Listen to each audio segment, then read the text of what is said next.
Career में उन्होंने क्या क्या काम किए हैं जो देश के लिए, समाज के लिए और आपके लिए एक सबक है, और वो सारी चीजें बताएंगी। तो आइए नम्रता। Good morning, everyone. Today I am here to tell you about something important. Our late Prime Minister Manmohan Singh. Manmohan Singh was born on 26 September 1932 in Gah, Punjab, now in Pakistan. His family migrated to India during the partition of India in 1947. Manmohan Singh's government career began in 1971 when he joined the Ministry of Commerce as an economic advisor. He late served as a Secretary General of the South Commission, a think tank based in Geneva. In 1991, he became the Finance Minister of India under PM P.V. Narasimha Rao. His economic reforms were liberalization, privatization, and globalization of Indian economy 1991. New Economic Policy 1991 aimed to promote economic growth, reduce poverty, increase competitiveness.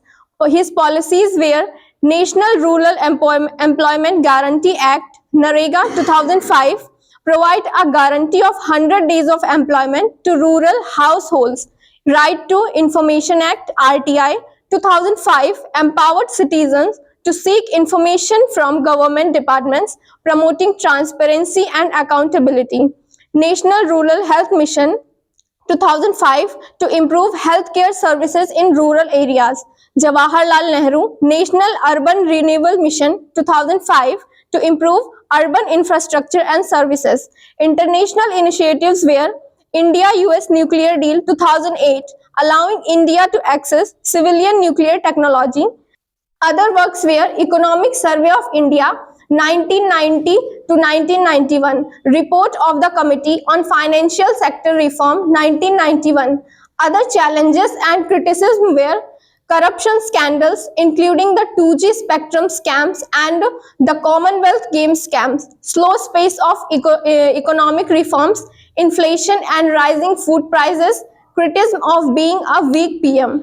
Achievements of the Manmohan Singh's were Padma Vibhushan Award 1987, Order of King 2010, Order of the Pulvonia Flowers 2014. Achievements in Indian economies were average annual GDP growth rate of 7.7%, reduction of poverty rates from 37.2% in 2004-2005 to 21.9% in 2011 to 2012. Thank you. बहुत अच्छा, बहुत ही जबरदस्त।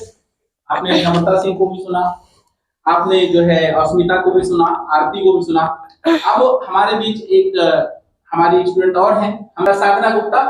उनसे भी हम जानने की कोशिश करेंगे कि उन्होंने जो होमवर्क हमें दिया था उस होमवर्क को किस तरह से तैयार किया है, और पूर्व प्रधानमंत्री माननीय जो है मनमोहन सिंह जी के बारे में उनको कितना पॉइंट जो है पता है और कितने पॉइंट तैयार किए हैं, और वो भी आपके एग्जाम पॉइंट ऑफ व्यू से आपके देश के लिए और आपके समाज के लिए क्या उनका योगदान था वो बताएंगे। तो हम चाहेंगे कि साधना गुप्ता आए और अपने सारे साथियों के बीच अपने कंटेंट्स को साझा करें। सुप्रभात। हमने हाल ही में अपने देश का भारत रत्न खो दिया है, जो भारत के पूर्व प्रधानमंत्री डॉक्टर मनमोहन सिंह के निधन से देश शोक में है। आइए जानते हैं उनके बारे में। मनमोहन सिंह का जन्म 26 सितंबर 1932 को पंजाब के गाह गांव में हुआ था। उन्होंने पंजाब विश्वविद्यालय से अर्थशास्त्र में स्नातक और स्नातक की पढ़ाई पूरी की और बाद में ऑक्सफोर्ड विश्वविद्यालय से दर्शन शास्त्र में PhD की उपाधि प्राप्त की। डॉक्टर मनमोहन सिंह का करियर 5 दशकों से अधिक समय तक फैला हुआ है, जिसके दौरान उन्होंने पंजाब विश्वविद्यालय और दिल्ली विश्वविद्यालय सहित विभिन्न संस्थानों में वरिष्ठ व्याख्याता, रीडर और प्रोफेसर के रूप में कार्य किया। उन्होंने संयुक्त राष्ट्र व्यापार और विकास सम्मेलन और भारतीय रिजर्व बैंक 1982 से 1985 तक के साथ भी काम किया है। वित्त मंत्री 1991 से 1996 तक वित्त मंत्री के रूप में डॉक्टर मनमोहन सिंह का कार्यकाल भारत के आर्थिक इतिहास में एक महत्वपूर्ण मोड़ था। उन्होंने उदारीकरण, विनियमन और निजीकरण सहित महत्वपूर्ण आर्थिक सुधार पेश किए, जिससे भारत को एक गंभीर आर्थिक संकट से उबरने में मदद मिली। मनमोहन सिंह ने 2004 से 2014 तक भारत के प्रधानमंत्री के रूप में कार्य किया। इस दौरान उन्होंने संयुक्त प्रगतिशील गठबंधन सरकार का नेतृत्व किया। अपने कार्यकाल के दौरान उन्होंने राष्ट्रीय ग्रामीण रोजगार गारंटी अधिनियम, सूचना का अधिकार अधिनियम और शिक्षा का अधिकार अधिनियम सहित कई प्रमुख नीतियों को डॉक्टर मनमोहन सिंह की आर्थिक नीतियां आर्थिक विकास को बढ़ावा देने, गरीबी को कम करने और विदेशी निवेश को बढ़ाने पर केंद्रित थी। उन्होंने स्वर्णिम चतुर्भुज परियोजना और राष्ट्रीय राजमार्ग विकास परियोजना सहित आर्थिक विकास को प्रोत्साहित करने वाली नीतियों को भी लागू किया। डॉक्टर मनमोहन सिंह की विदेश नीति, जिसे मनमोहन सिद्धांत के रूप में जाना जाता है, उन्होंने आर्थिक सहयोग, शांति और स्थिरता पर जोर दिया। उन्होंने संयुक्त राज्य अमेरिका, चीन और जापान जैसे देशों के साथ संबंधों को मजबूत किया और भारत अमेरिका आसियान परमाणु समझौते पर बातचीत करने में महत्वपूर्ण भूमिका निभाई। डॉक्टर मनमोहन सिंह को कई पुरस्कार और सम्मान मिले हैं, जिनमें पद्म भूषण, शांति, निरस्त्रीकरण और विकास के लिए इंदिरा गांधी पुरस्कार और ऑक्सफोर्ड और कैम्ब्रिज जैसे विश्वविद्यालयों से मानद डॉक्टरेट की उपाधियां शामिल है। कुल मिलाकर डॉक्टर मनमोहन सिंह का जीवन और योगदान, सार्वजनिक सेवा के प्रति उनकी प्रतिबद्धता और एक मजबूत, अधिक समृद्ध भारत के लिए उनका दृष्टिकोण का प्रमाण है। उनकी विरासत भारत की आर्थिक और विदेशी नीति का आकार देती रहती है। चलिए, बहुत शानदार। साधना का भी लेकर बहुत शानदार रहा है। जो अगला होमवर्क है उसको भी बहुत अच्छे से तैयार करना है। स्मिता यादव, आप आइए और माननीय मनमोहन सिंह जी के बारे में आपने क्या तैयार किया है, आपको जो है उनके बारे में सारी और वो चीजें बतानी है जो कि एग्जाम के पॉइंट ऑफ व्यू से इंपॉर्टेंट है, वो चीजें आपको जानकारी देनी है। आ जाइए। Good morning, everyone. Let's reflect on the workings or life of Manmohan Singh that we have recently lost a gem, of course. Let's reflect on what he have been through all his life. So, Manmohan Singh was born on September 26, 1932. About his early life and education, he was born in Gah, that is in Punjab, that now lies in Pakistan. As a refugee, his family settled in Amritsar. He had studied economics at Punjab University and Cambridge. About his career, he was an economist and academic in 1957 to 1971. He was the governor of Reserve Bank of India from 1982 to 1985. He had been the finance minister from 1991 to 1996 in the reign of P.V. Simha.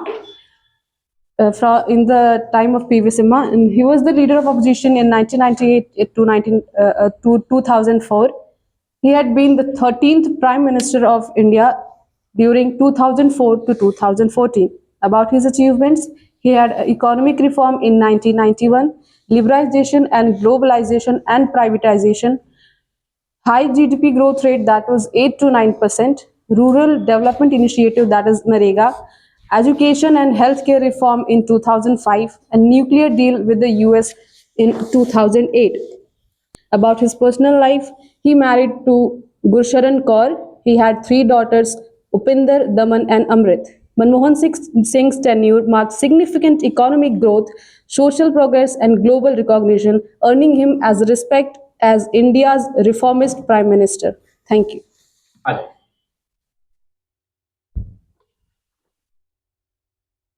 Good morning everyone. मैं यहाँ पर पूर्व प्रधानमंत्री मनमोहन सिंह के बारे में कुछ बोलना चाहूँगी।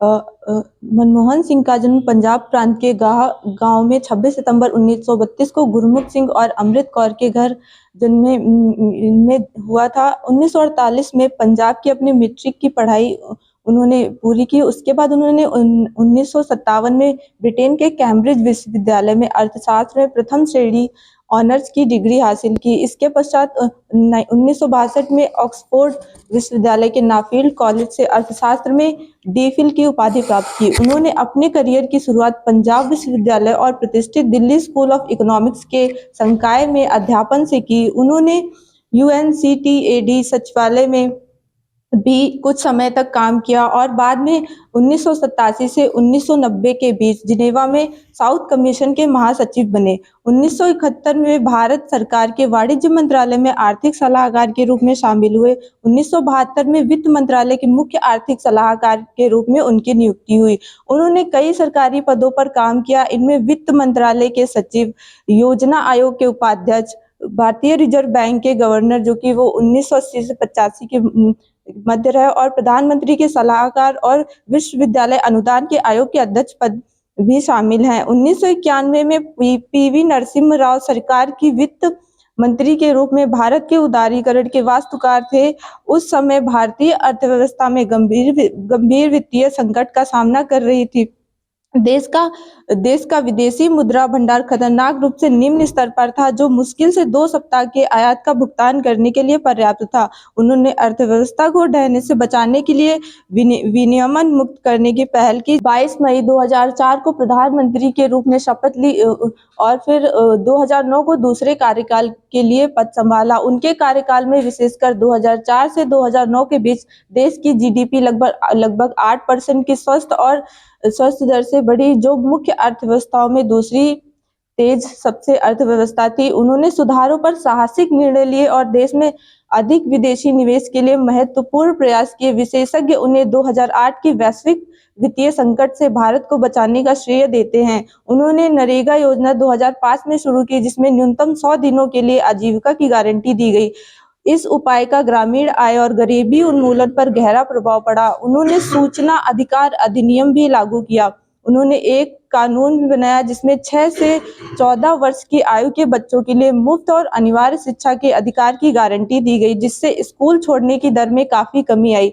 4 से 14 तक भारत के प्रधानमंत्री रहे। 3 अप्रैल 2024 को उन्होंने राज्यसभा में अपनी 33 साल की लंबी संसदीय पारी समाप्त की। उन्हें कई पुरस्कारों से भी सम्मानित किया गया, जैसे पद्म विभूषण से 1987 में, एडम स्मिथ पुरस्कार 1956, लोकमान्य तिलक पुरस्कार 1997।